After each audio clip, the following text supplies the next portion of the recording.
Des rhinocéros qui envahissent les villages au Népal, des ours qui attaquent des passants au Japon, des ratons laveurs qui agressent des habitants au Canada. Les animaux passent-ils à l'offensive? En tout cas, ça en a l'air. Salut, c'est Thibaut Bonamallé. Et cette semaine dans Futura Flash, on fait le zoom sur ce qui ressemble à une véritable contre-attaque de la nature.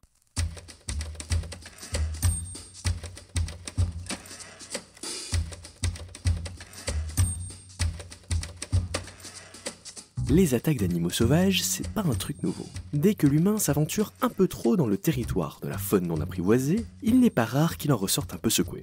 Il y a 5 raisons pour lesquelles un animal peut vous attaquer.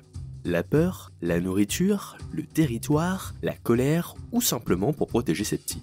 En France hexagonale, les sangliers sont un exemple de choix de ces rencontres qui peuvent tourner au vinaigre. Mais voilà, on assiste de plus en plus à des confrontations directement dans les villes. En effet, la présence croissante de rhinos dans les rues népalaises et d'ours affamés au Japon interroge. Sans parler des pécaris qui retournent les golfs aux États-Unis ou des orques qui font couler des yachts à plusieurs millions. Si l'on prend l'exemple du Japon, 212 personnes ont été attaquées par des ours cette année, et 6 en sont mortes. Alors pourquoi ce revirement notable de situation?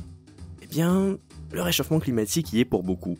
Dans ce cas précis, les ours, avec leur habitat naturel qui part en vrille, sont obligés de se rapprocher des humains pour trouver de quoi se mettre sous la dent. Mais il peut y avoir d'autres facteurs. Au Népal, un sanctuaire pour rhinocéros a fait exploser leur population.